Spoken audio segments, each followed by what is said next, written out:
ब्रह्मसूत्रम, ब्रह्मसूत्र ग्रंथ में page number 265 और 265 के ऊपर से 7 नंबर की पंक्ति है। बीच में आया है सत्यम तु एव विजिज्ञासितव्यम इति च प्रयत्नांतरकरणम अर्थांतर विवक्षाम सूचयति। मिल गया? तो चलिए, तो बात यह चल रही है कि प्रथमाध्याय तृतीय पाद और तृतीय पाद का यह द्वितीय अधिकरण चल रहा है। इस अधिकरण का नाम भूमाधिकरणम, भूमाधिकरण है। और इस अधिकरण का विचार विषय वाक्य है भूमा तु एव विजिज्ञासितव्यः इत्यादि। तो इस वाक्य में आया हुआ पद जो भूमा पद है, भूमा शब्द है, उस भूमा शब्द का क्या अर्थ है, इस बात का निर्णय करने के लिए इस अधिकरण की प्रवृत्ति है। तो पूर्व पक्षी ने कहा था कि प्राण का उपदेश होने के बाद नारद जी ने प्रश्न किया ही नहीं, किंतु सनत कुमार जी ने उपदेश दिया है भूमा का। किंतु बीच में प्रश्न और उत्तर न होने के कारण प्रकरण अलग अलग है, यह मालूम नहीं पड़ रहा है। अर्थात प्राण का ही यह प्रकरण चल रहा है। अर्थात भूमा शब्द का अर्थ प्राण ही लेना चाहिए, ऐसा कहना है पूर्व पक्षी का। अब उस पूर्व पक्षी का बहुत बातों से खंडन कर दिया और भी उस पूर्व पक्षी का खंडन कर रहे हैं। और पूर्व पक्षी का खंडन करते हुए भूमा शब्द का अर्थ प्राण नहीं है, अपितु भूमा शब्द का अर्थ परमात्मा ही है, इस बात को कहते हैं सिद्धांती। तो प्राण का प्रकरण अलग है, वो अवांतर बीच वाला प्रकरण है। मुख्य प्रकरण आत्मा का प्रकरण है और उपसंहार में भूमा आया है। अतः भूमा शब्द का अर्थ परमात्मा ही है। अब प्रकरण का व्यवच्छेद मालूम पड़ने के लिए भले बीच में नारद जी का प्रश्न और सनत कुमार जी का उत्तर न भी हो, तो भी ये दोनों प्रकरण अलग है, प्राण का प्रकरण और भूमा का प्रकरण। क्योंकि प्रकरण का व्यवच्छेद भिन्न प्रकरण, भिन्न भिन्न प्रकरण ऐसा नहीं मानेंगे तो एषः तू वा अतिवदति इत्यादि वाक्य में आया हुआ जो तू शब्द है वह निरर्थक हो जाएगा। क्योंकि तू शब्द से प्रकरण की व्यावृत्ति होती है, अर्थात पीछे का प्रकरण समाप्त होकर भूमा का नया प्रकरण चालू हो रहा है, तो प्रकरण का व्यवच्छेद प्रकरण की समाप्ति का द्योतक है तू शब्द। तो वही बताया था प्रकृत व्यावृत्त्यर्थ च तू शब्द न संगच्छेत, संगति उसकी नहीं लगेगी यदि भूमा का अलग स्वतंत्र प्रकरण नहीं मानेंगे तब प्राण प्रकरण से। और कह रहे हैं क्या कि प्राण प्रकरण से भूमा का प्रकरण अलग ही है। क्यों? कौन और लिंग है अर्थात हेतु है, तो उस बात को कह रहे भगवान भाष्यकार सत्यम तु एव विजिज्ञासितव्यम, इस छांदोग्य श्रुति का आधार लेकर कह रहे हैं। क्या? तो सत्यम तु एव विजिज्ञासितव्यम, सनत कुमार जी ने नारद जी को उपदेश किया है कि सत्य की विशेष रूप से जानने की जिज्ञासा करनी चाहिए, इच्छा करनी चाहिए। इति च प्रयत्नांतर करणम, तो प्राण की उपासना पीछे बताई, फिर अन्य प्रयत्न का विधान किया। तो अन्य प्रयत्न का विधान जो किया गया है कि सत्य का ही विशेष रूप से जानने की जिज्ञासा करनी चाहिए, ये प्रयत्नांतर का विधान भी सूचित करता है कि अन्य ही अर्थ का उपदेश किया जा रहा है भूमा शब्द से, न कि प्राण का। इस बात को कह रहे इस पंक्ति से। तो सत्यम तु एव, यह जो पंक्ति आरंभ हो रही है उसके पूर्व में एक वाक्य लिखते हैं अवतरण के रूप में, विजिज्ञास्यत्व लिंगात्,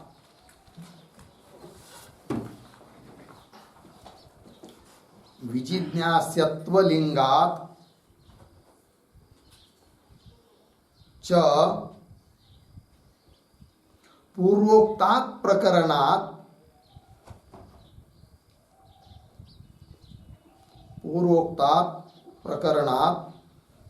कौंस में लिखिए प्राण प्रकरणात् कौंस बंद इदं भूमा प्रकरणम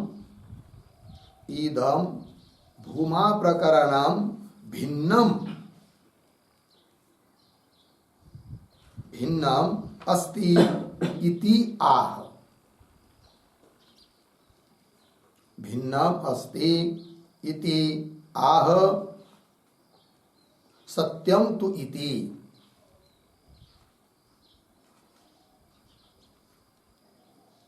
ठीक है, देखो भाई अर्थ।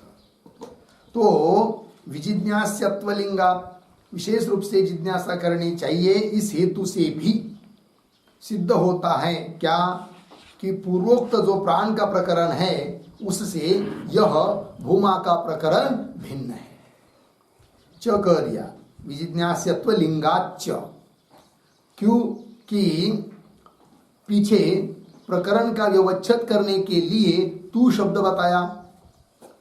जैसे तू शब्द से प्रकरण का व्यवच्छेद हो रहा है, मतलब पूर्व प्रकरण की समाप्ति और नया प्रकरण का आरंभ द्योतित हो रहा है, उसी प्रकार विजिज्ञास्यत्व लिंग से भी वही बात मालूम पड़ रही है कि प्राण का प्रकरण समाप्त होकर भूमा का प्रकरण आरंभ हुआ है।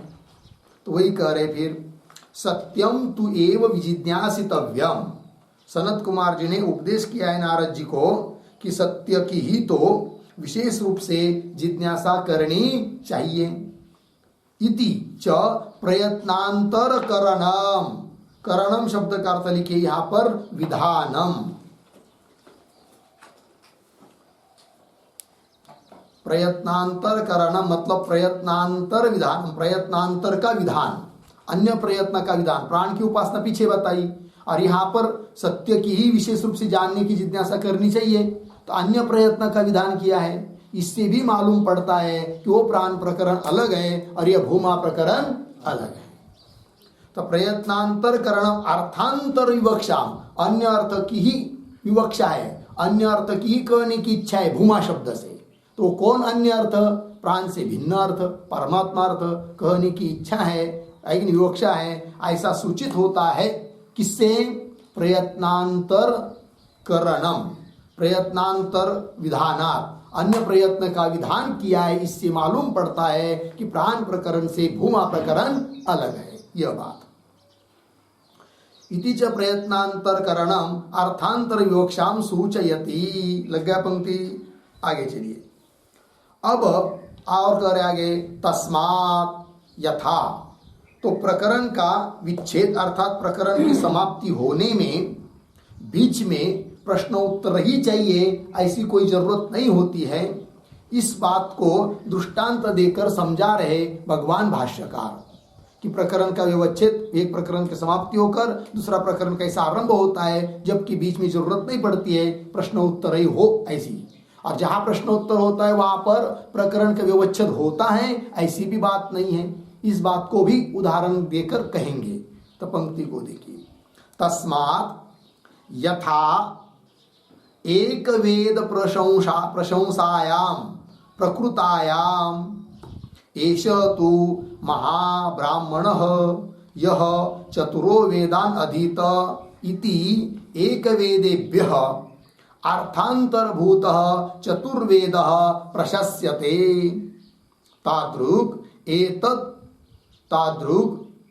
एतद् द्रष्टव्यम। ठीक है, तो तादृक् एतद् द्रष्टव्यम ये सिद्धांत, मतलब उसी प्रकार यह समझना चाहिए। तो बीच में दृष्टांत दिया, कैसा दृष्टांत है उसको समझने के लिए पहले थोड़ा अन्वय करते हैं। तस्मात् यथा एक वेद प्रशंसायाम प्रकृतायाम, यहां तक सरल है, प्रकृतायाम, उसके बाद यह चतुर वेदान अधीते, पीछे एषः तु महाब्राह्मणः आगे इति आगे सरले इति एकवेदेभ्यः अर्थांतरभूत चतुर्वेद प्रशस्यते। ठीक है, अर्थ को देखिए भाई। यथा जिस प्रकार एक वेद प्रशंसायाम, मतलब क्या प्रशंसा स्तुति कर रहे हैं किसकी? जो एक वेद को जानता है, एक वेद जिसको कंठस्थ है उसकी स्तुति करने का प्रकरण चल रहा है, स्तुति की जा रही है। तो एक वेद प्रशंसायाम प्रकृतायाम प्रस्तुत होने पर भी फिर आगे आता है कि यह चतुर्वेदानदिते, जो 4 वेद का अध्ययन करता है, एषः तु महाब्राह्मण, यह तो महाब्राह्मण है कि नहीं। अब देखिए एक वेद जानने वाले की स्तुति की जा रही थी, किंतु आगे जाकर जो 4 वेद का अध्ययन करता है उसको तो महाब्राह्मण है, ऐसी स्तुति की जा रही है। अब यह जो आगे का वाक्य है, यह तो महाब्राह्मण है, यह वाक्य उस एक वेद को जानने वाले को विषय नहीं कर रहा है कि नहीं, क्योंकि वो एक वेद जानने वाला अलग है और जो 4 वेद को जानता है उसकी प्रशंसा की जा रही है, अर्थात इस प्रशंसा का विषय भिन्न है, अर्थात ये भिन्न प्रकरण है। तो बीच में प्रश्न और उत्तर न होने पर भी जैसे अलग प्रकरण हो गया, यहाँ पर 4 वेद की स्तुति करने वाले की स्तुति हो रही है, चार वेद को जानने वाले की स्तुति की जा रही है, उसी प्रकार सिद्धांत में भी समझना चाहिए। पंक्ति को देखिए, यथा एक वेद प्रशंसायाम प्रकृतायाम यह चतुर्वेदानदिते एषः तो महाब्राह्मण, यह तो महाब्राह्मण है, इति इस प्रकार एक वेदेभ्यः, है कि नहीं, एक वेदेभ्य अर्थांतरभूतः चतुर्वेद प्रशस्यते। एक वेदेभ्य मतलब एक वेद का अध्ययन करने वाले ब्राह्मण से, एक वेदेभ्य अर्थांतरभूत, उससे भिन्न अर्थ, भिन्न अर्थ कौन? 4 वेद को जानने वाला। तो अर्थांतरभूत चतुर्वेद, चतुर्वेद मतलब 4 वेद को जानने वाले की स्तुति की जा रही है, प्रशस्यते। तो चतुर्वेद प्रशस्यते, ये कहा प्रशंसा होती है। तादृक् उस प्रकार एतत् द्रष्टव्यम, उसी प्रकार यहाँ पर भी प्रकृत प्रसंग में भी समझना चाहिए। क्या प्रकृत प्रसंग में समझना चाहिए? कि वहां पर छांदोग्य उपनिषद में प्राण का प्रकरण हुआ, प्राण की उपासना बताई, फिर आगे आया सत्यम तु एव विजिज्ञासितव्यम, सत्य को ही विशेष रूप से जानने की जिज्ञासा करनी चाहिए, ये कहा। तो इससे क्या सिद्ध होता है?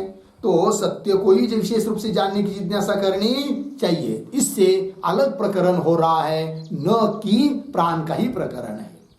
क्योंकि प्राण के बाद भूमा का उपदेश हुआ और भूमा का उपदेश होने के बाद यह वाक्य आता है कि सत्यम तु एव विजिज्ञासितव्यम, सत्य को ही विशेष रूप से जानने की जिज्ञासा करनी चाहिए। अर्थात सत्य शब्द का अर्थ भूमा है, भूमा ही सत्य है, वही परमात्मा है। तो अलग प्रकरण मालूम पड़ रहा है। लग गया जी? चलिए, तादृक् एतत् द्रष्टव्यम, ये आया है, तो इस पर एक वाक्य लिखते हैं। तो एतत् प्रतीक, एतत् बराबर सत्यम,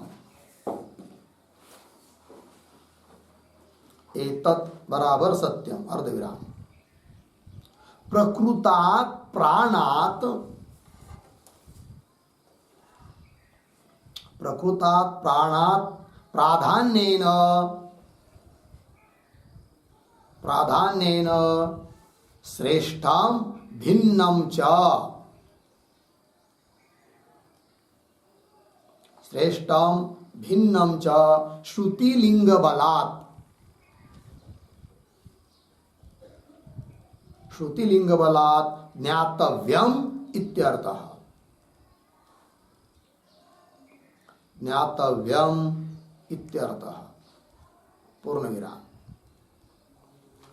एवं अतिवादित्वस्य,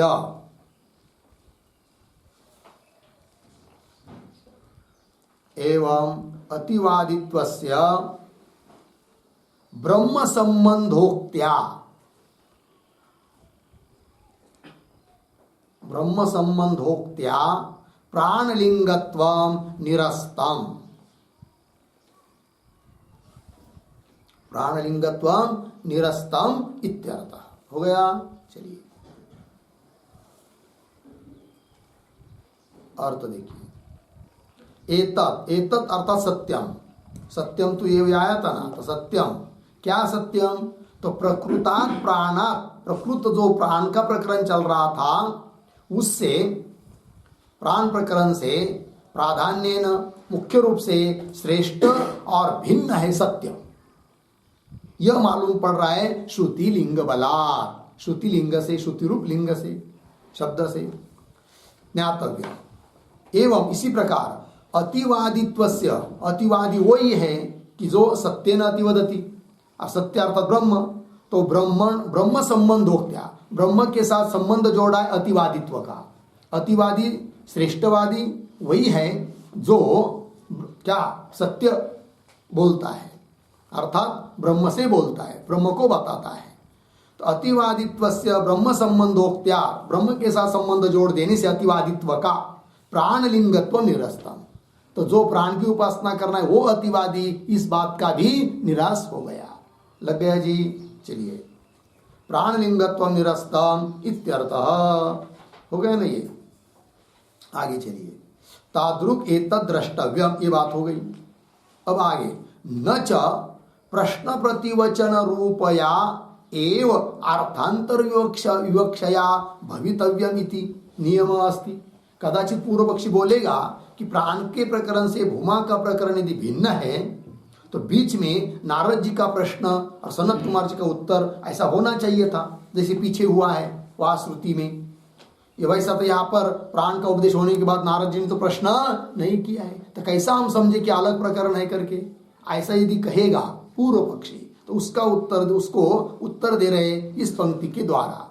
तो ये जो पंक्ति आ रही है न च इत्यादि, उसके पूर्व में एक वाक्य लिखते हैं अवतरण के रूप में, यत्तु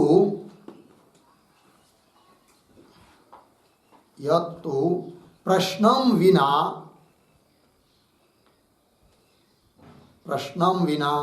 उक्तत्वलिंगात् बराबर भूम्नः उपदेश लिंगात्, भूम्नः उपदेश लिंगात् भूमा एव प्राणः, भूमा एव प्राण इति पूर्ण विराम तन्न अर्धविराम प्रश्नस्य अर्थांतर कथने, प्रश्नस्य अर्थांतर कथने अप्रयोजकत्वात्, अप्रयोजकत्वात् इति आह न च इति,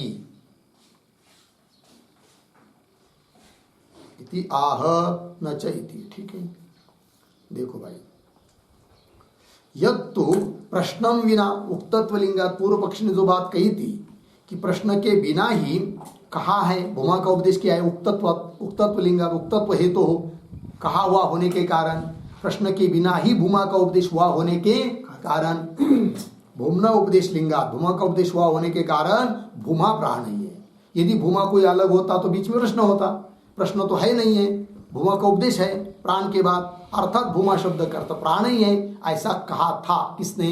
पूर्व पक्षी ने। तो भूमा एवं प्राण इति, किंतु सिद्धांति करे तन्न, वह कहना उसका ठीक नहीं है। क्यों? प्रश्नस्य अर्थांतर कथने अप्रयोजकत्वात् हेतु, अर्थांतर अन्य अर्थ का कथन करने के लिए बीच में प्रश्न ही होना चाहिए, ऐसी कोई जरूरत नहीं है। प्रश्न कोई प्रयोजक नहीं है, किसके लिए? अर्थांतर का कथन करने के लिए। अन्य अर्थ का कथन करने के लिए प्रश्न ही प्रयोजक है, प्रश्न ही कारण है, बीच में प्रश्न होना ही चाहिए, ऐसी कोई जरूरत नहीं है, इस बात को कह रहे हैं। अर्थात क्या सिद्ध होगा कि प्राण का उपदेश होने के बाद भले नारद जी का प्रश्न नहीं है तो भी भूमा का उपदेश किया है सनत कुमार जी ने, वो अलग ही प्रकरण है, अलग ही अर्थ का उपदेश है, न कि प्राण का उपदेश है। इस बात की सिद्धि होगी। अब अन्य अर्थ का उपदेश करने के लिए प्रश्न प्रयोजक नहीं होता है, इस बात को दृष्टांत देकर समझा रहे। न च इत्यादि पंक्तियों से, तो पंक्ति को देखिए, न च प्रश्न प्रतिवचन रूपया एव अर्थांतर विवक्षया भवितव्यम इति नियमः अस्ति, है ना। तो वाक्य के आरंभ में जो न है वो अस्ति के साथ जुड़ता है, तो न अस्ति लगी पंक्ति। अर्थ देखिए भाई, प्रश्न प्रतिवचन रूपया एव अर्थांतर विवक्षया भवितव्यम, अन्य अर्थ की विवक्षा, अन्य अर्थ की कथन की इच्छा क्या प्रश्न प्रतिवचन के माध्यम से ही होना चाहिए। भवितव्यम इति नियमः न अस्ति, मतलब प्रश्न बीच में रहेगा तभी अन्य अर्थ का फिर उत्तर के रूप में अन्य अर्थ का उपदेश किया जा सकता है, और प्रश्न नहीं रहेगा तो अन्य अर्थ का उपदेश नहीं किया जा सकता है, ऐसा कोई नियम नहीं है, ये कह रहे।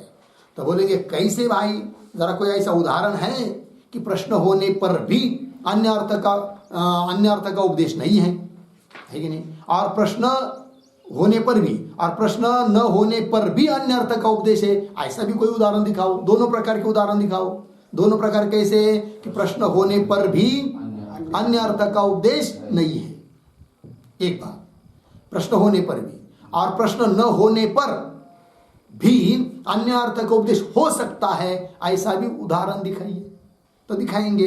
तो ये जो आया है भवितव्यम इति नियमः न अस्ति, इस पर एक टिप्पणी लिखते हैं, तो उदाहरण भी मिल जाएगा।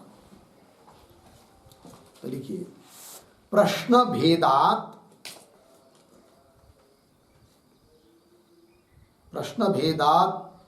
एव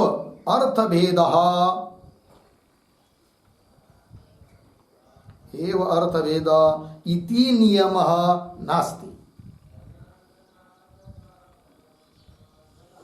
इति नियमः नास्ति, पूर्ण विराम। एकस्य आत्मनः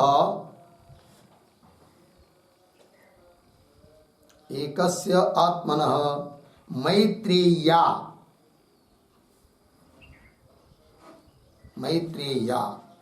बहुशः पृष्ठत्वात्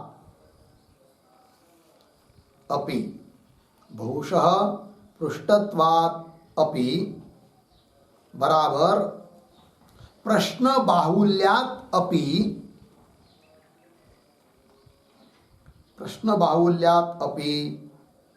न आत्मभेदः भवति, न आत्मभेदः भवति, पूर्ण विराम। तथा च प्रश्नं विना अपि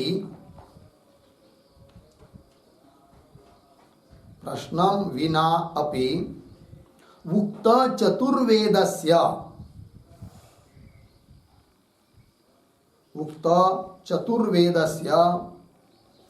प्रकृत एक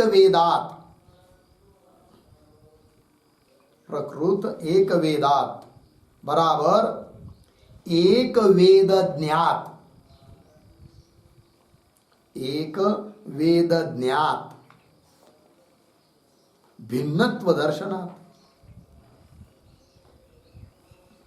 भिन्नत्व दर्शनात् अर्धविराम इति अतः न प्रश्न भेदात् एव अर्थभेदः, न प्रश्न भेदात् एव अर्थभेदः भवति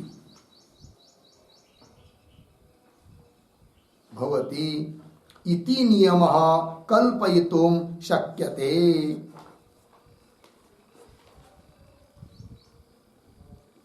इति नियमः कल्पयितुं शक्यते, पूर्ण विराम। तथा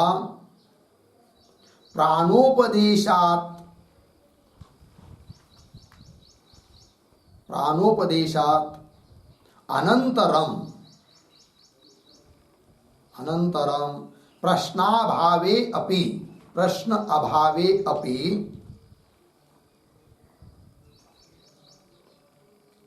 अपि भूम्नः उपदेशः अस्ति। भूम्नः उपदेशः अस्ति पूर्णविराम। तथापि प्राणः न भूमा भवति। तथापि प्राणः न भूमा भवति। किंतु प्राणात् भिन्नः एव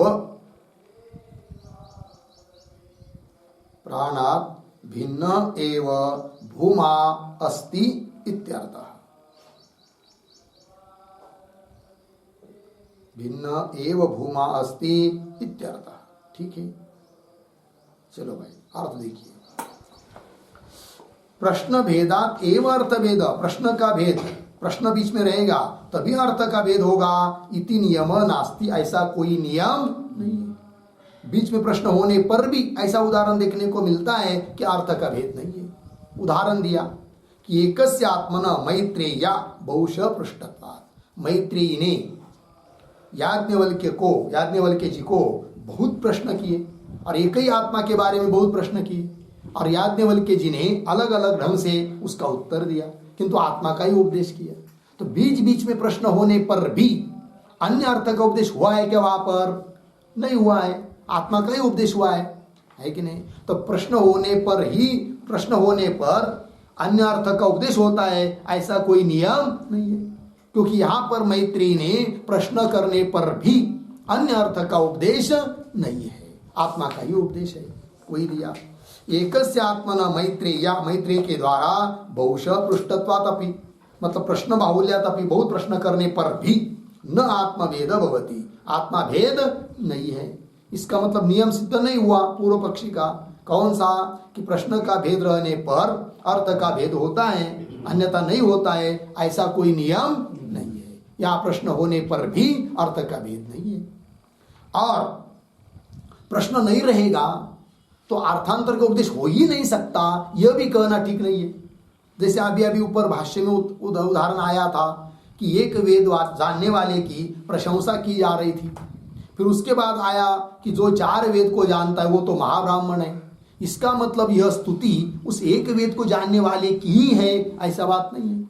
एक वेद को जानने वाले की प्रशंसा अलग प्रकरण, 4 वेद को जानने वाले की प्रशंसा अलग प्रकरण है। किंतु वहां पर दोनों की स्तुति हो रही है, स्तुति का विषय भिन्न भिन्न है, अर्थात भिन्न भिन्न प्रकरण है, किंतु वहां पर भिन्न प्रकरण है, इस बात को द्योतित करने वाला कोई प्रश्न भी नहीं है कि नहीं? तो अर्थांतर का उपदेश 4 वेद की स्तुति, 4 वेद को जानने वाले की स्तुति किया जा रही है, तो वो अलग प्रकरण है। इस बात को द्योतित करने के लिए कोई प्रश्न है क्या? वहां पर नहीं है। प्रश्न न होने पर भी अर्थांतर का उपदेश हो रहा है कि नहीं? हो रहा है। मतलब प्रश्न बीच में रहेगा तभी अर्थांतर का उपदेश होगा, और प्रश्न नहीं रहेगा तो अर्थांतर का उपदेश नहीं होगा, ऐसा कोई नियम कर नहीं सकते।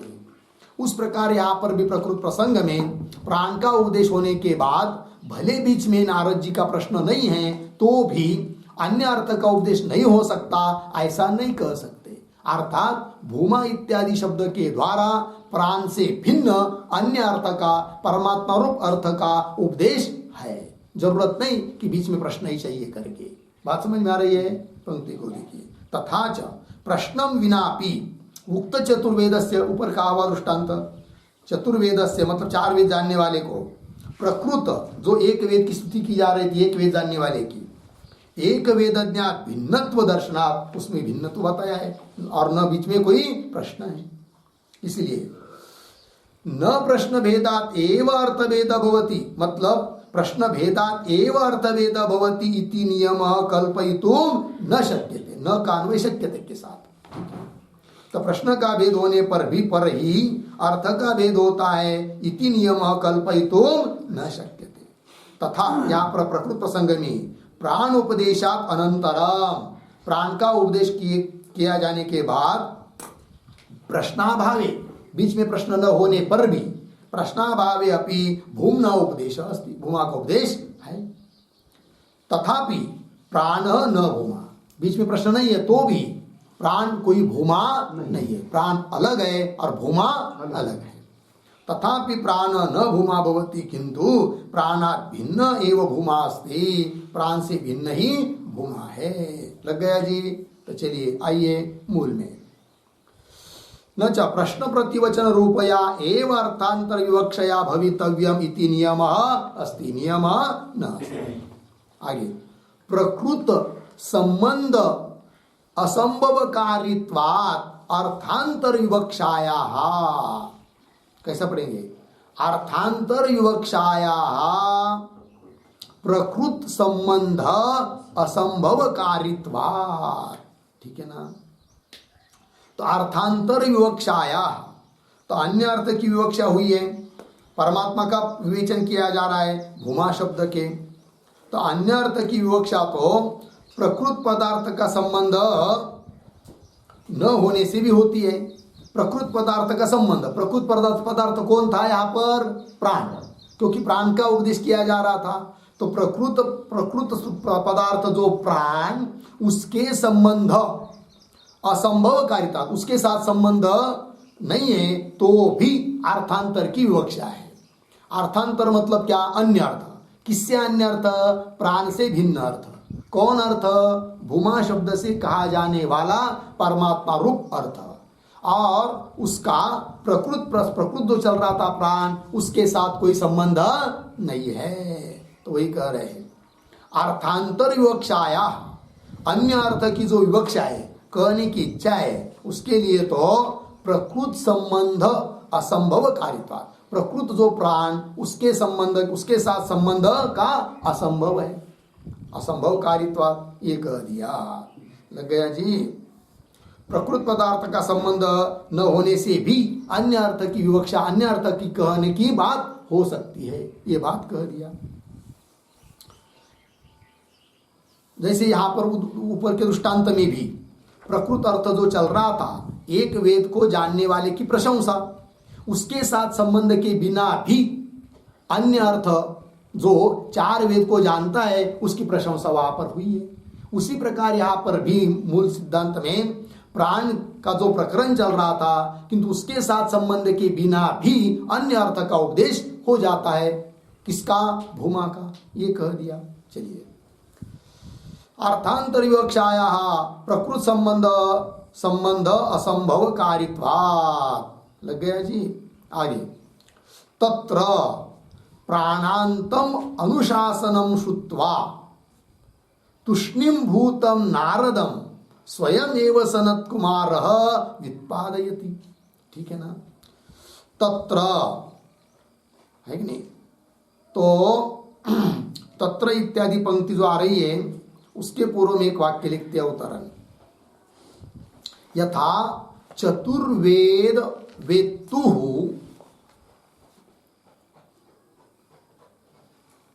यथा चतुर्वेद वेत्तुः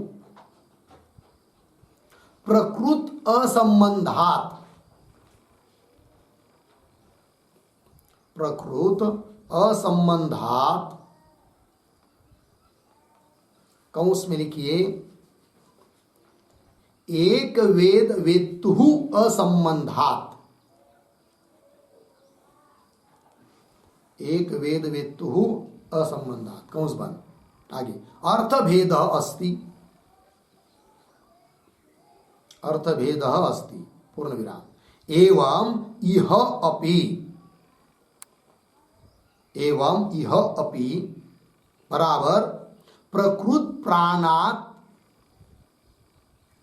प्रकृत प्राणात् असंबंधात्, असंबंधात् अपि भूमा भिन्न अस्ति, भूमा भिन्न अस्ति इति स्फुटयति, इति स्फुटयति तत्र इति। ठीक है, चलिए भाई, तो तत्र इत्यादि पंक्ति के द्वारा कौन बात को स्पष्ट करने जा रहे भगवान भाष्यकार, उसी को लिख के दिया।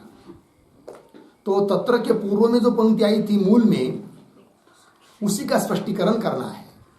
तो वो कैसा, वो आपको लिख के दिया कि यथा, जिस प्रकार चतुर्वेद वेत्तु, 4 वेद को जानने वाला जो पुरुष, उसका प्रकृत असंबंधात, प्रकृत असंबंधात मतलब एक वेद को जानने वाला जो था, जिसकी स्तुति करना आरंभ हुई थी, उसके साथ संबंध नहीं है, हुए बिना ही क्या कि अर्थवेद अस्ति, 4 वेद को जानने वाला जो है उसकी स्तुति की जा रही है। अर्थ का क्या हुआ, भेद हुआ, जबकि उस पीछे के साथ उसका कोई संबंध नहीं है।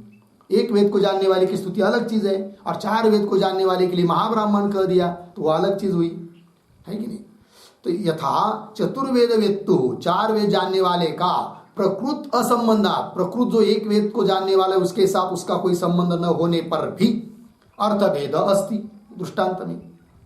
एवं इसी प्रकार यह अपि मतलब प्रकृत प्राणात असंबंधात, जो प्रकृत प्रसंग चल रहा था प्राण का, उसके साथ संबंध किए बिना ही भूमा का अर्थांतर है, अन्य अर्थ का उपदेश है भूमा शब्द से, ये कहा जा रहा है। तो प्रकृत प्राणात असंबंधात भूमा भिन्न अस्ति, भूमा भिन्न नहीं है इति, इस बात को स्पष्ट कर रहे भगवान भाष्यकार तत्र इत्यादि पंक्ति से। तो पंक्ति को देखिए, तत्र प्राणांतम अनुशासनम श्रुत्वा, अनुशासनम शब्द का अर्थ लिखिए उपदेशम,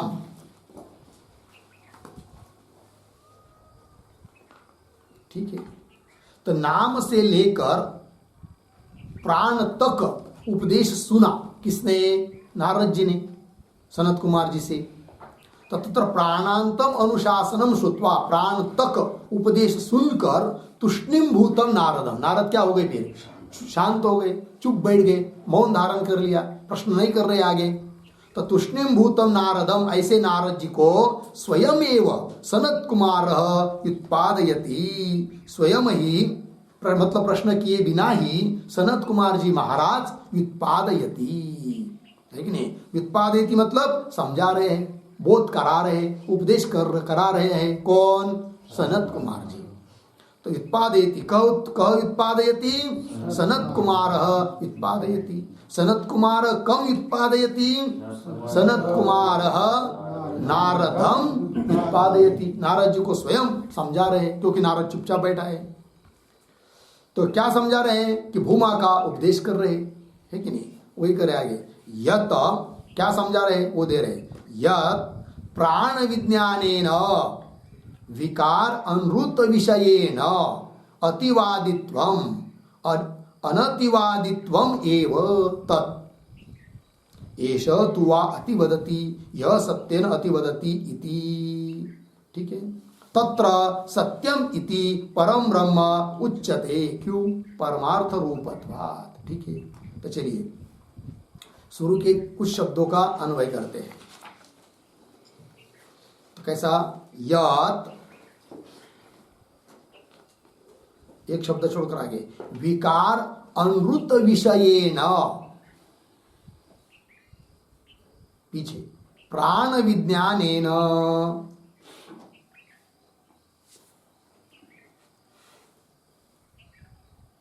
प्राण विज्ञानेन, आगे अतिवादित्वम,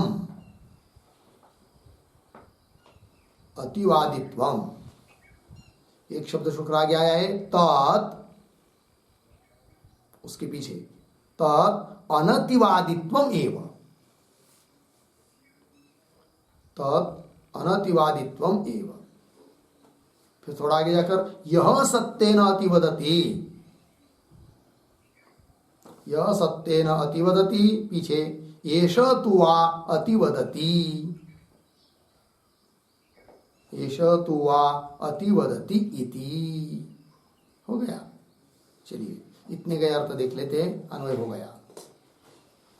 तो नारद जी को समझा रहे हैं सनत कुमार जी, क्या जी, कि यह विकार अनुत विषयेन प्राण विज्ञानेन अतिवादित्वम, कि जो विकार और अनुत विषयक, ऐसे जो प्राण विज्ञान, विकार, विकार मतलब कार्य, अनुरूत मतलब मिथ्या, तो विकार और मिथ्या ऐसा जो प्राण, उस विषयक है कि नहीं, प्राण विषयक, विकार और अनुरूत ऐसा जो प्राण विषयक विज्ञान है, प्राण विषयक उपासना है, उससे तृतीया विज्ञानेन, उससे जो अतिवादित्व कहा गया, वस्तुतः देखा जाए तो तत् अनतिवादित्वम एवं, वह कोई अतिवादित्व नहीं है कि नहीं। मतलब क्या कि पूर्व पक्ष ने जो बात कही थी कि प्राण की उपासना करने वाला जो होता है वही अतिवादी होता है, श्रेष्ठवादी होता है,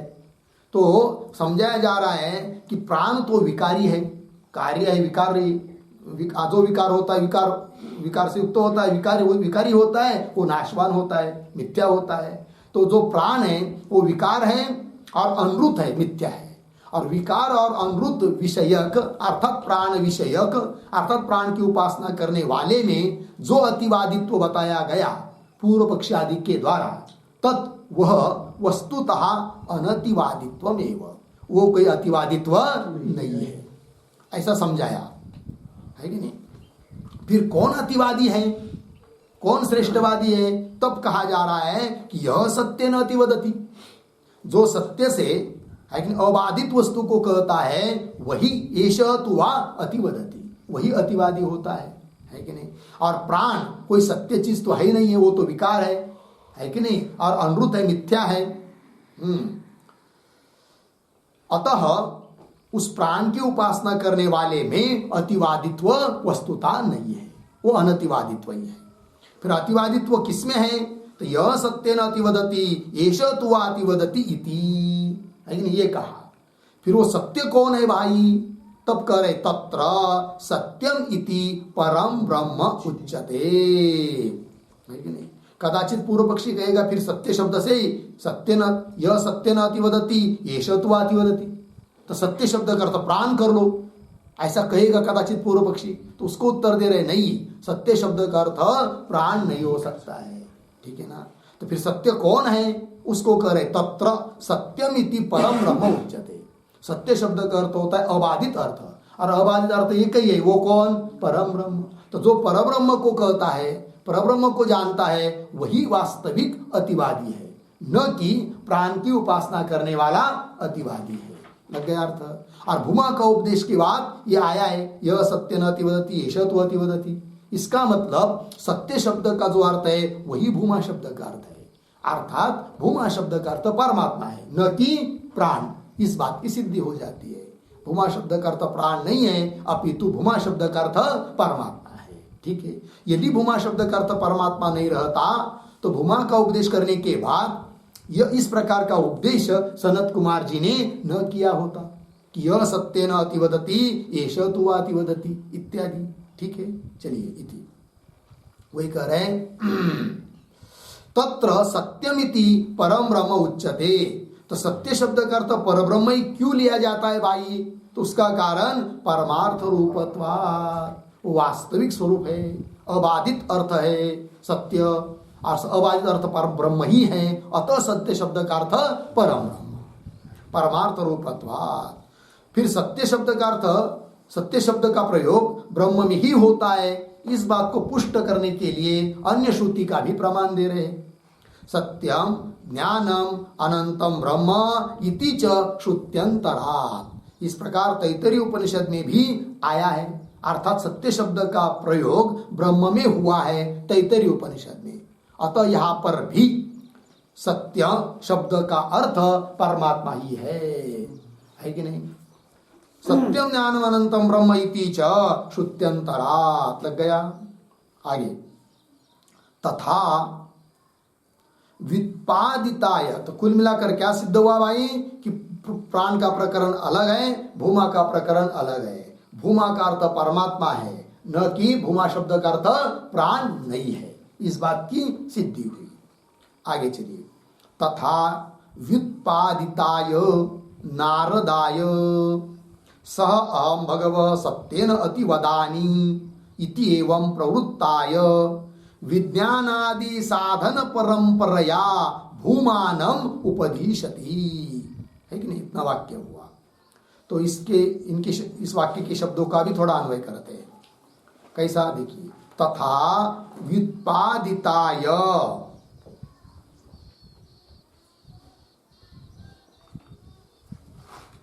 तथा व्युत्पादिताय आगे भगवः सह अहम सत्येन अतिवदानि, सत्येन अतिवदानि इति एवं प्रवृत्ताय, इति एवं प्रवृत्ताय पिछाइए नारदाय, आगे विज्ञानादि साधन परंपरया भूमानम उपदिशति, आगे सरल है। तो नारदाय उपदिशति, नारद जी के लिए उपदेश कर रहे हैं। उपदिशति, तो उपदिशति का कर्ता कौन होगा? सनत कुमार। तो सनत कुमार नारदाय उपदिशति, सनत कुमार जी महाराज नारद जी को उपदेश कर रहे हैं। कहीं से नारद को? तो नारद जी के लिए यहाँ पर दो विशेषण आए हुए हैं। कौन कौन? तथा व्युत्पादिताय नारदाय, तो व्युत्पादिताय यह भी नारद जी का विशेषण है। और कैसे नारद जी? तो आगे भगव, हे भगवान, स अहम सत्येन अतिवदानी, नारद जी कह रहे सनत कुमार जी को कि हे भगवान, वही मैं सत्येन अतिवदानी, सत्य से मैं अतिवादी हूं, है कि नहीं? इति एवं प्रवृत्ताय, ऐसा कहने के लिए प्रवृत्त हुआ जो नारद, नारद, उस नारद के लिए नारदाय, है कि नहीं? उपदिशति, किस बात का उपदेश कर रहे? लेकिन तो भूमानम उपदिशति, नारदाय भूमानम उपदिशति, लग गया जी। तथा व्युत्पादिताय भगवसम सत्येन अतिवदानी इति एवं प्रवृत्ताय नारदाय, ऐसे नारद जी के लिए भूमानम उपदिशति, सनत कुमार भूमानम उपदिशति, सनत कुमार जी महाराज भूमा का उपदेश कर रहे हैं। किस माध्यम से? तो बीच में एक शब्द आया है, विज्ञानादि साधन परंपरया, विज्ञानादि साधन परंपरा से भूमा का उपदेश नारद जी को कर रहे हैं सनत कुमार जी महाराज। विज्ञान आदि साधन परंपरा, तो विज्ञान आदि क्या चीज है? तो उस पर एक टिप्पणी लिखते हैं, विज्ञानम बराबर, विज्ञानम बराबर निदिध्यासनम, निदिध्यासनम पूर्ण विराम आदिना, आदिना मननादि गृह्यन्ते, मननादि गृह्यन्ते पूर्ण विराम ज्ञेयस्य सत्यस्य ब्रह्मत्वे,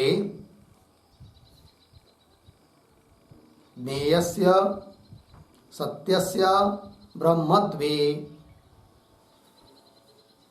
इमानि अपि,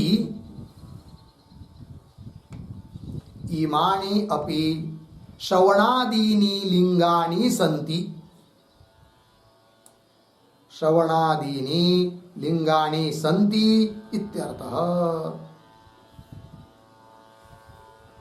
ठीक है, देखो भाई,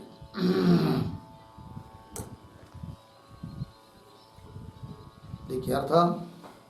तो विज्ञान शब्द का अर्थ निदिध्यासन, और मूल में शब्द आया है विज्ञानादि, आदि, आदि आया, तो आदि से क्या लेंगे? तो आदि ना मननादि गृह्यन्ते, तो मनन निदिध्यासन, श्रवण मनन निदिध्यासन इत्यादि इत्यादि परंपरा से उपदेश किया है भूमा का सनत कुमार जी ने नारद को। तो ज्ञेयस्य सत्यस्य ब्रह्मत्वे, ज्ञेय जानने योग्य जो सत्य है वो सत्य ब्रह्म ही है, इस बात को पुष्ट करने के लिए यह भी लिंग है। कौन? श्रवणादि, श्रवण मनन निदिध्यासन इत्यादि के माध्यम से उपदेश किया है। इससे भी पता चलता है कि सत्य शब्द का अर्थ ब्रह्म ही है। ठीक है, तो देखिए पुनः, तथा व्युत्पादिताय नारदाय, नारद का विशेषण दिया व्युत्पादिताय। व्युत्पादिताय मतलब क्या भाई? तो व्युत्पादिताय का अर्थ होता है कि समझाए हुए नारद जी को। क्या समझाए हुए? कि सत्य ही ब्रह्म है, इस बात क्या सत्य ही ब्रह्म है इस रूप से समझाया गया। कौन? नारद। किसने समझाया? सनत कुमार जी ने बताया, उपदेश किया। तो उपदेश किया हुआ जो है वो नारद, व्युत्पादित समझाया गया कि सत्य ही ब्रह्म इस प्रकार से समझाया गया, ज्ञापित किया गया। ऐसा जो नारद, उस नारद को पुनः कैसा नारद कि जो कहता है कि भगवान सहम सत्य न अतिवदानी, कि वही मैं सत्य से अतिवादी हूँ, सत्य के माध्यम से मैं क्या हूँ? अतिवादी हूँ, अतिवदानी, ऐसा कहने वाला नारद। तो नारद में अतिवादित्व आने के लिए क्या कारण? सत्य से मैं अतिवादी हूँ, ऐसा कह रहे नारद जी। तो सत्य न अतिवदानी इति एवं प्रवृत्ताय नारदाय, इस प्रकार प्रवृत्त हुए, समझाए हुए नारद के प्रति, नारद जी के लिए विज्ञानादि परंपराया, आया था कि नहीं? कहा गया, हाँ। विज्ञान आदि साधन परंपरा, विज्ञान आदि साधन की परंपरा से, निधिध्यासन आदि के माध्यम से भूमानम उपदिशति, भूमा का उपदेश करते हैं कौन? सनत कुमार जी। तो उपदिशति के माथे पर लिख के रख सकते सनत कुमार, मतलब उसका कर्ता सनत कुमार है। उपदिशति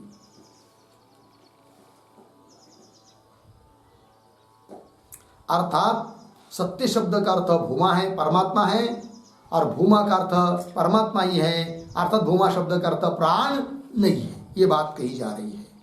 आगे चलिए मूल में। तत्र यत् प्राणात् अधि सत्यम वक्तव्यम प्रतिज्ञातम तत् एव इह भूमा इति उच्यते इति गम्यते। लग गया? देखो भाई, शब्दों का थोड़ा अन्वय। तत्र प्राणात् अधि, पीछे, यत् सत्यम वक्तव्यम प्रतिज्ञातम, प्रतिज्ञातम, आगे सरल अन्वय, तदेव इह भूमा इति उच्यते इति गम्यते। अब वाक्य का अर्थ देखिए। तत्र, तत्र मतलब क्या? तत्र शब्द का अर्थ लिखिए। तत्र, तत्र बराबर भूम्नः उपदेशस्य प्रकृते, भूम्नः उपदेशस्य प्रकृते, प्रकृति मतलब प्रस्तुते, ठीक है।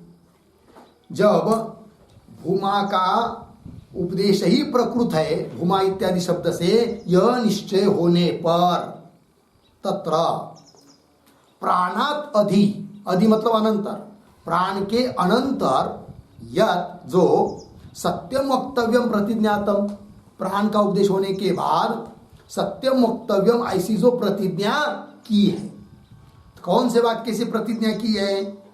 तो सत्यम वक्तव्यम प्रतिज्ञातम, तो प्रतिज्ञातम के ऊपर लिखिए कौन वाक्य है वो? सत्यम तु एव विजिज्ञासितव्यम इति प्रतिज्ञातम, सत्यम तु एव विजिज्ञासितव्यम इति प्रतिज्ञातम।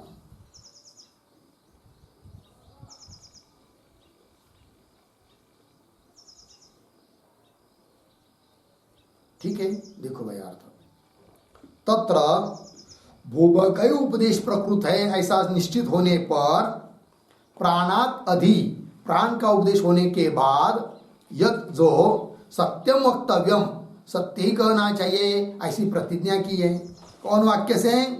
सत्यम तु एव विजिज्ञासितव्यम, सत्य को ही विशेष रूप से जानने की जिज्ञासा करनी चाहिए, ऐसी प्रतिज्ञा की है। तो किस बात का उपदेश है फिर? तो वो करे तद एव इह भूमा इति उच्यते, वही यहाँ पर भूमा शब्द से कहा जा रहा है। तदेव, तदेव मतलब जो सत्यम तु एव विजिज्ञासव्यम ऐसी प्रतिज्ञा की है कि नहीं? सत्य शब्द से जिसको बताया है ना, वही यहाँ पर भूमा शब्द से बताया है। सत्य ही भूमा है। तद एव इह, इह पद आया भाई। इह मतलब कहा, इह शब्द का अर्थ लिखिए, इह मतलब बराबर विषय वाक्य किंवा अस्य अधिकरण से विषय वाक्य, ऐसा स्पष्ट कर सकते हैं। अस्य अधिकरण से विषय वाक्य, इस अधिकरण का जो विषय वाक्य है, विचार विषय वाक्य है, उस वाक्य में आया हुआ जो पद भूमा है, तो वही भूमा है जो सत्य है। ठीक है, तो प्रतिज्ञातम तदेव इह भूमा इति उच्यते इति गम्यते, ऐसा जाना जा रहा है। तो भूमा ही सत्य है और सत्य शब्द का अर्थ ब्रह्म है, अर्थात भूमा शब्द का अर्थ ब्रह्म है, परमात्मा है। इस बात की सिद्धि हुई। लग गया आगे, तस्मात् अस्ति प्राणात अधि भूम्न उपदेशः इति अतः प्राणात अन्य परमात्मा भूमा भवितुम अर्हति। लग गया। देखिए भाई, तस्मात्, तो तस्मात् के बाद प्राणात अधि भूम्न उपदेशः अस्ति, ऐसा अन्वय। तस्मात् के बाद एक शब्द छोड़कर देखिए, तस्मात् प्राणात अधि भूम्न उपदेशः, पीछे आइए, अस्ति, आगे इति अतः, आगे सरल है, अर्थ कर दीजिए।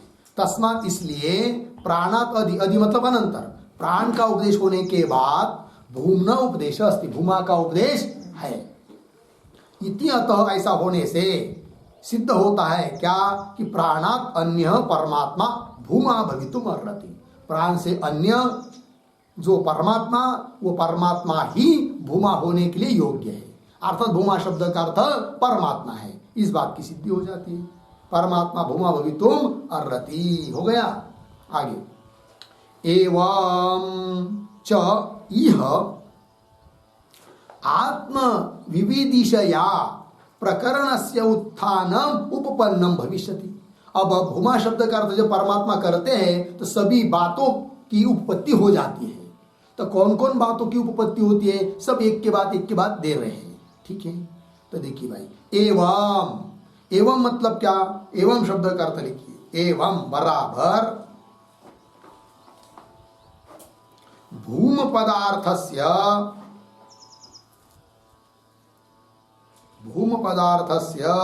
परमात्मत्वे सति इत्यर्थः।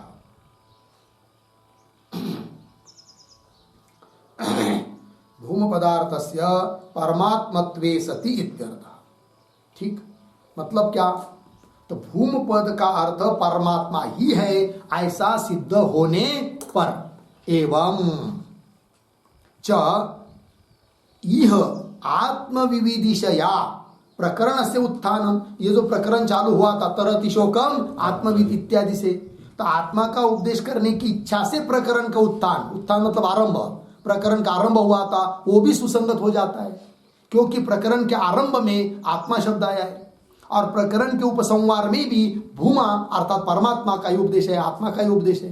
तो उपक्रम और उपसंहार की एक वाक्यता भी हो जाती है। कब, जब भूमा शब्द का अर्थ परमात्मा ही है ऐसा सिद्ध होता है तब। एवं, लगे पंक्ति, एवं मतलब भूमा शब्द का अर्थ परमात्मा ही ऐसा निश्चित होने पर च, और क्या बात, कौन सी बात की उत्पत्ति होती है, देखिए, च यह, इस उपनिषद में आत्मविविदिशया, आत्मविविदिशा मतलब आत्म तत्व का उपदेश करने की इच्छा से, आत्मा को कहने की इच्छा से, प्रकरण से उत्थानम, उत्थानम आरंभ, प्रकरण का जो आरंभ हुआ है वह भी उपपन्नम भविष्यति, उपपन्न होगा, क्योंकि उपक्रम में परमात्मा आत्मा का उपदेश है तो अंतिम में भी उसी का होना चाहिए, तो वो सिद्ध हो जाएगा जब भूमा शब्द का अर्थ परमात्मा करते हैं तब। ठीक, आगे ये बात पूरी हुई ना। प्राण एव इह आत्मा विवक्षित इति एतदपि न उपपद्यते।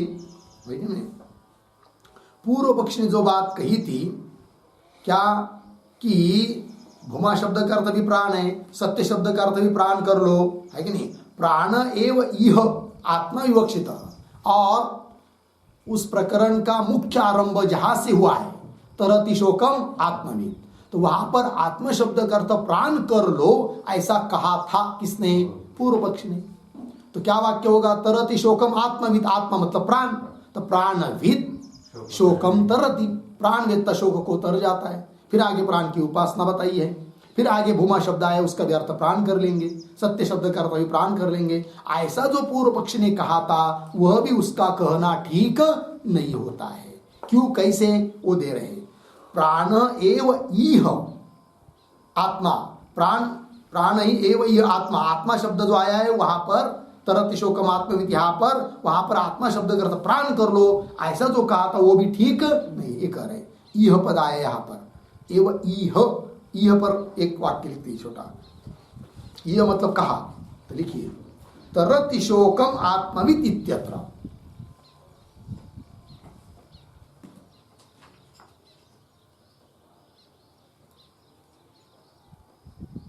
तरति शोकम आत्मविद इत्यत्र मतलब उस वाक्य में आत्मा शब्द का अर्थ प्राण कर लो ऐसा जो कहा था पूर्व पक्षी ने, वो कहना उसका ठीक नहीं है। इस बात को बताया जा रहा है। ठीक है, देखिए प्राण एव यह आत्मा विवक्षित है कि नहीं? आत्मा शब्द से प्राण ही विवक्षित है कहने के लिए इच्छित है। इति एतदपि, ऐसा पूर्व पक्षी का कहना भी न उपपद्यते, उपपन्ना नहीं होता है। क्यों? आगे, नहीं प्राणस्य मुख्या वृत्त्या आत्मत्वम अस्ति, न का अन्वय आत्मत्व अस्ति के साथ ही, क्योंकि प्राणस्य मुख्या वृत्त्या आत्मत्वम न अस्ति, है कि नहीं? मतलब क्या? तो आत्मा शब्द का मुख्य वृत्ति से प्राण अर्थ होता नहीं है। तो प्राणस्य मुख्या वृत्त्या, मुख्य वृत्ति शक्ति वृत्ति अभिदा वृत्ति से आत्मा शब्द का अर्थ प्राण कहीं पर भी होता नहीं है। कि प्राणस्य मुख्या वृत्त्या आत्मत्वम न अस्ति, इसलिए आत्मा शब्द से प्राण विवक्षित है यह कहना पूर्व पक्षी का ठीक नहीं है। लग गया जी? आगे चलिए अब, न च अन्यत्र। अच्छा समझ लीजिए, पूर्व पक्षी की बात थोड़ी देर के लिए मान लेते क्या कि आत्मा शब्द का अर्थ प्राण, भूमा शब्द का अर्थ प्राण, सत्य शब्द का अर्थ प्राण। ठीक है, तब तो अर्थ क्या निकलेगा? तरति शोकम आत्मविद मतलब प्राणविद, आत्मविद मतलब प्राणविद, प्राणवेत्ता शोक से तैर जाता है। किंतु आत्मा से अतिरिक्त अन्य किसी के ज्ञान से शोक के पार हो जाना संभव ही नहीं। आत्मज्ञान से ही शोक के पार किया जाता है, इसलिए भी आत्मा शब्द का अर्थ प्राण कर नहीं सकते। वही कह रहे हैं, न च अन्यत्र परमात्म ज्ञानात् शोक निवृत्ति अस्ति, परमात्मा के ज्ञान के अतिरिक्त अन्य किसी के भी ज्ञान से शोक की निवृत्ति होती नहीं है। न च अन्यत्र इत्यादि जो पंक्तियां है ना, तो शब्दों का थोड़ा अन्वय, च परमात्म ज्ञानात् अन्यत्र, परमात्म ज्ञानात् अन्यत्र, आगे शोक निवृत्ति ही न अस्ति,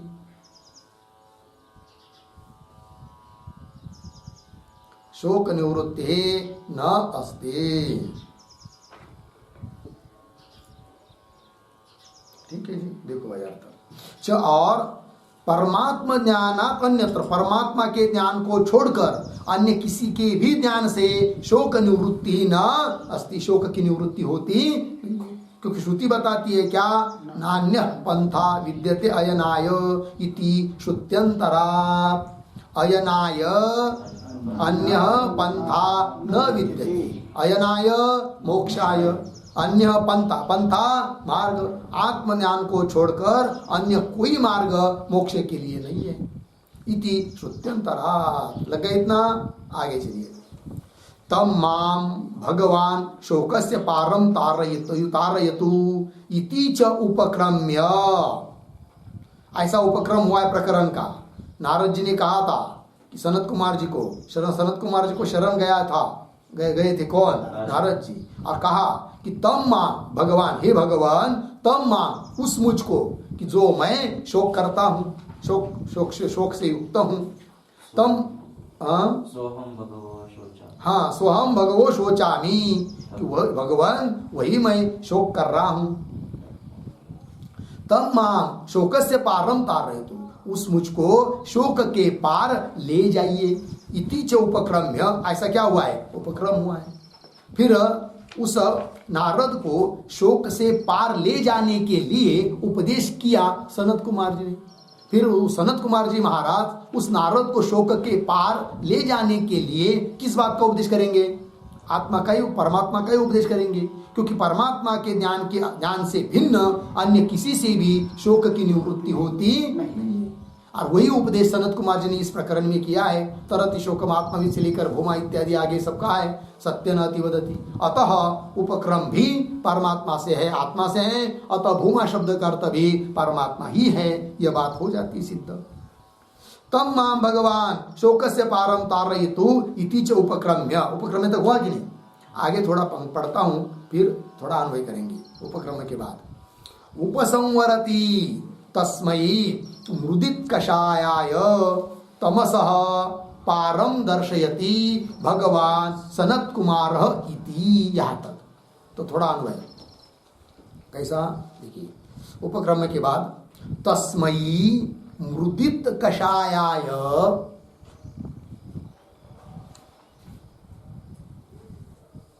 आगे भगवान सनत कुमार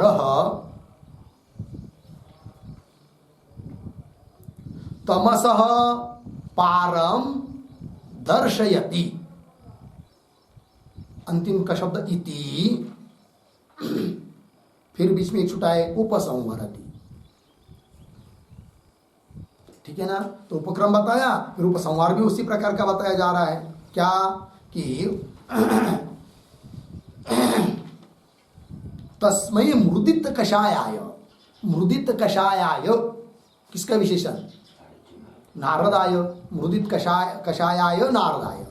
तो मृदित कषायाय मतलब क्या, उसका अर्थ लिखिए, नष्ट दोषाय नारदाय।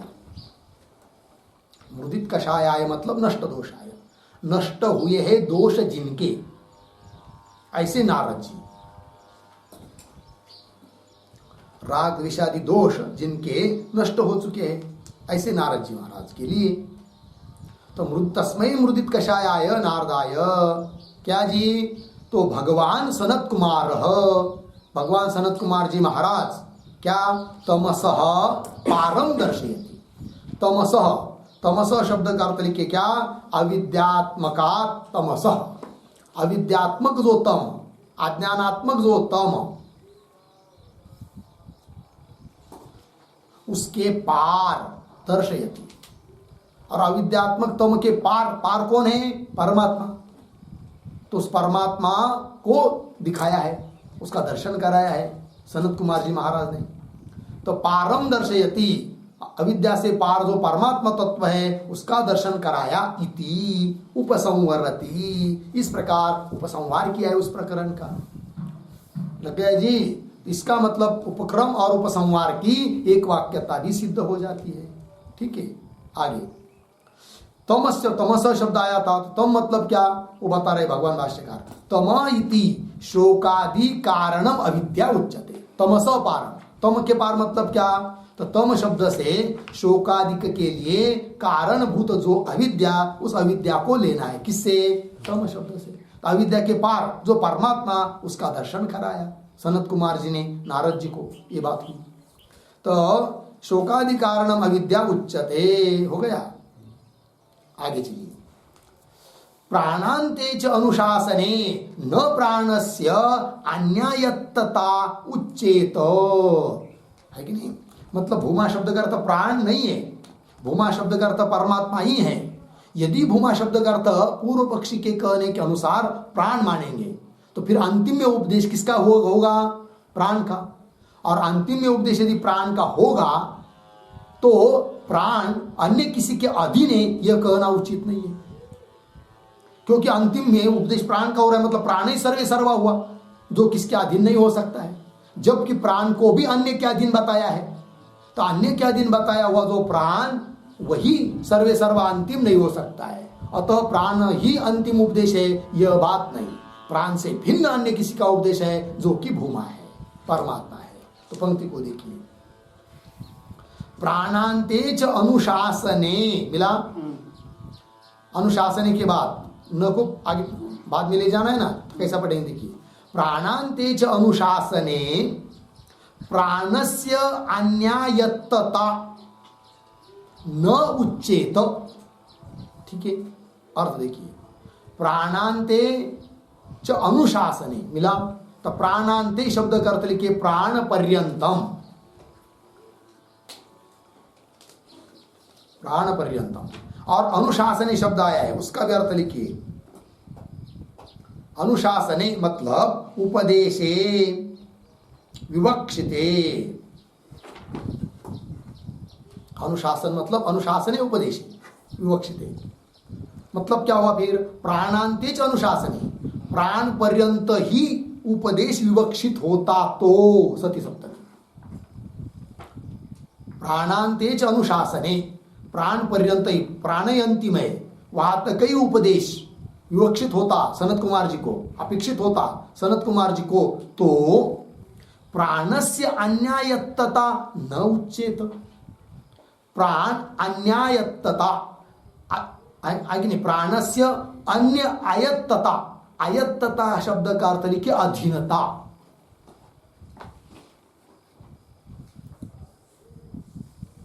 तो प्राणस्य अन्य आयत्तता, प्राण अन्य के अधीन है, इति न उच्चेत, ऐसा नहीं कहा होता फिर, क्योंकि अंतिम उपदेश किसका हो रहा है? प्राण का। जो अंतिम सर्वे सर्व होता है वो तो किसी के अधीन नहीं होता है, जबकि प्राण को अधीन बताया, अतः प्राण ही अंतिम उपदेश विवक्षित है, यह कह नहीं सकते। ठीक है, फिर कोई बोलेगा कि प्राण को अन्य अधीनता बताई गई है, वो कहा बताइए, वो बताओ, तो वो दे रहे आगे की पंक्ति में आत्मतः प्राणः इति च ब्राह्मणम, ये ब्राह्मण वाक्य है, और उसमें कहा है आत्मतः प्राण। आत्मतः प्राण मतलब क्या? तो आत्मतः प्राण इसका अर्थ लिखिए आत्मन एव प्राण जायते इत्यर्थः। आत्मनः एव प्राणः जायते इत्यर्थः। आत्मतः प्राण श्रुति का अर्थ, आत्मा से प्राण उत्पन्न होते हैं, ऐसा बताया गया है। अर्थात अधीनता बताई गई है प्राण में। किसके अधीनता? प्राण के अधीन है। आत्मा क्या अधीन है? कौन? प्राण। आत्मा से प्राण उत्पन्न हो रहा है ना, तो आत्मा क्या अधीन हुआ? कौन? प्राण।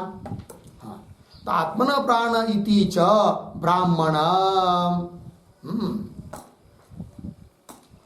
तो ब्राह्मणम शब्द आया, उसके ऊपर एक वाक्य लिखते हैं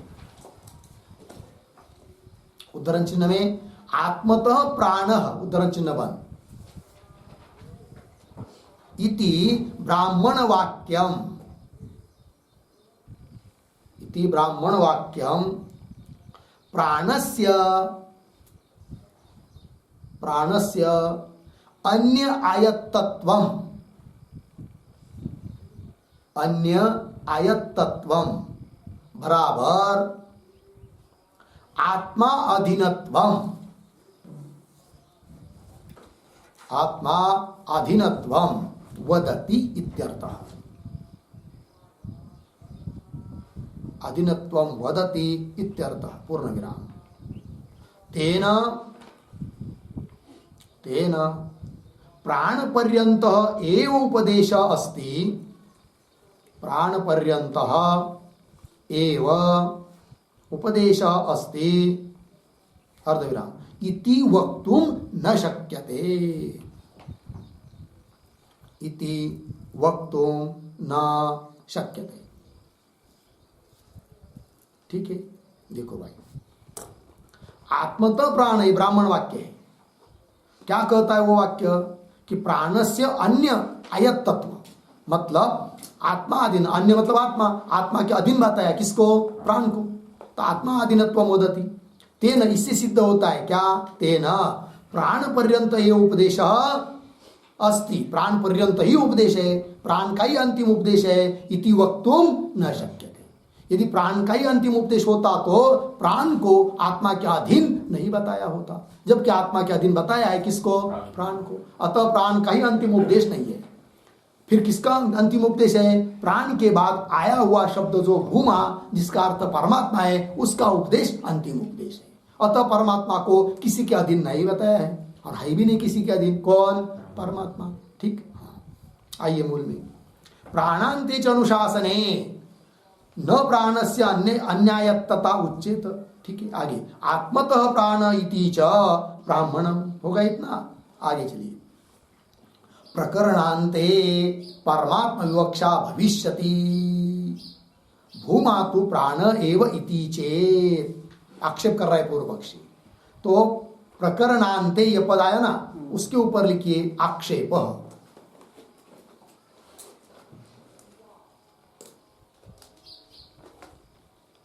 ठीक है, तो देखिए प्रकरणांते लग गया। प्रकरणांते, प्रकरणांते मतलब कहा? तो उसकी पहले प्रकरणांते जो चालू हो रहा है कि नहीं, तो प्रकरणांते के पूर्व में एक वाक्य लिखते हैं अवतरण, ननु इदम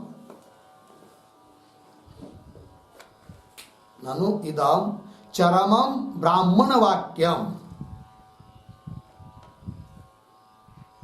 चरमं ब्राह्मण वाक्यम ब्रह्म परम अस्तु,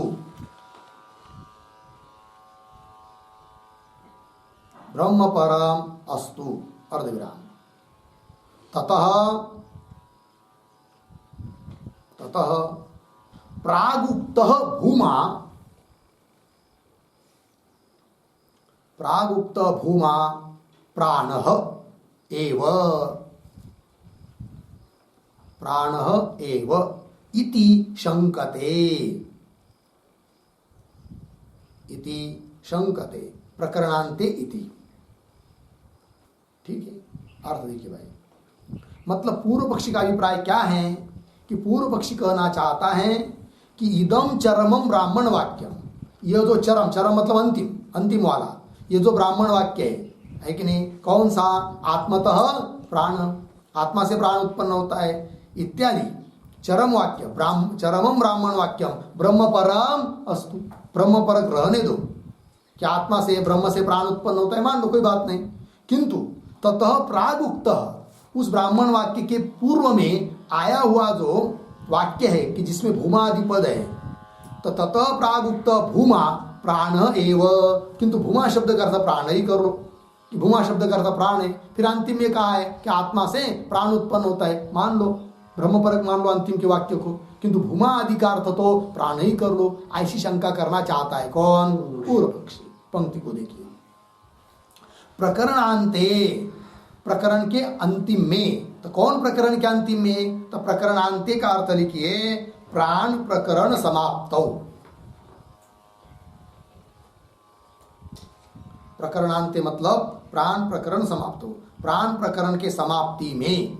ठीक है, आगे चलिए, प्रकरणांते परमात्मा विवक्षा भविष्यति, प्रकरण के अंतिम में, प्राण प्रकरण के अंतिम में परमात्मा की विवक्षा हो सकती है, भविष्यति, आत्मतः प्राण इत्यादि जो भी कोई होगा ब्राह्मण वाक्य, किंतु भूमा तो प्राण है, किंतु बीच में उसके पहले आया हुआ जो भूमा आदि शब्द है वो तो प्राण ही है, भूमा शब्द का अर्थ प्राण ही कर लो, ऐसा कहना चाह रहा है पूर्व पक्षी। भूमा तो प्राण एव इति चेत, ऐसी यदि शंका पूर्व पक्षी करता है तो इति चेत, तो कह रहे आगे न, तो न इत्यादि के ऊपर लिखिए समाधानम, सिद्धांति उत्तर दे रहे उसको, इति चेत न समाधानम। फिर आगे देखिए, सह भगवान स भगवः कस्मिन् प्रतिष्ठितः इति स्वे महिम्नि इत्यादिना भूम्नः एव आप्रकरण समाप्तेः अनुकर्षणात्। ठीक है, चलो भाई, तो भूमा शब्द का अर्थ प्राण ही कर लो, फिर अंतिम में क्या परमात्मा को उपदेश मान लो, यह कहना पूर्व पक्षी का ठीक नहीं है। कैसे? तो देखिए भाई, सह, सह शब्द करते हैं भूमा। ठीक है, तो नारद जी ने प्रश्न किया है सनत कुमार जी को, क्या प्रश्न किया कि भगवः, हे भगवान, हे सनत कुमार जी महाराज, कि जिस चीज का आपने हमको उपदेश किया, सह सह भूमा, कस्मिन प्रतिष्ठित, किसमें प्रतिष्ठित है, किसमें रहता है। जैसे अन्य प्राण आदि उसका अधिकरण अधिष्ठान अलग होता है, उस प्रकार भूमा किसमें प्रतिष्ठित है बताओ, ऐसा प्रश्न किया। किसने? नारद जी ने। यदि भूमा शब्द का अर्थ प्राण होता तब सनत कुमार जी ने उपदेश देना चाहिए था, उत्तर देना चाहिए था क्या, कि वो भूमा, हे नारद जी तुम पूछ रहे हो ना भूमा किसमें प्रतिष्ठित है, किसमें स्थित है, तो भूमा परमात्मा में स्थित है, ऐसा उत्तर देना चाहिए था। किसने? सनत कुमार जी ने। किसको? नारद को। कब?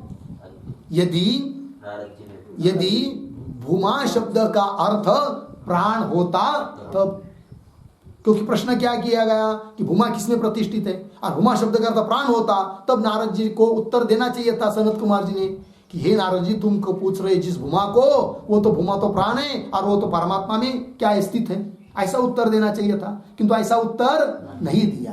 क्या उत्तर दिया? उत्तर दिया स्वे महिमनी, ये उत्तर है। सनत कुमार जी ने उपदेश दिया क्या कि अरे नारद, जिस भूमा को तुम पूछ रहे हो किसमें प्रतिष्ठित है, वह भूमा तो स्वस्वरूप में प्रतिष्ठित है, अपने महिमा में रहता है, और अपने महिमा में रहने वाला वो तो केवल परमात्मा ही होता है, क्योंकि परमात्मा का दूसरा कोई अधिष्ठान होता नहीं है। इससे भी सिद्ध होता है कि भूमा शब्द का अर्थ परमात्मा ही है। ठीक है, तो स्वे महिमनी इत्यादि ना भूमना एव, भूमा का उपदेश किया है और भूमा का अर्थ परमात्मा ही है, इसलिए क्या जी, प्रकरण समाप्ति तक भूमा की अनुवृत्ति चलती है और भूमा शब्द का अर्थ परमात्मा है। तो इत्यादि ना भूमना एव, भूमा का ही आ प्रकरण समाप्ते है। आ प्रकरण समाप्ते मतलब प्रकरण समाप्ति तक, अनुकर्षणात्, अनुकर्षणात् अनुवृत्ति, भूमना एव अनुकर्षणात्, भूमा की अनुवृत्ति चलती है। कहाँ तक? प्रकरण समाप्त होने तक।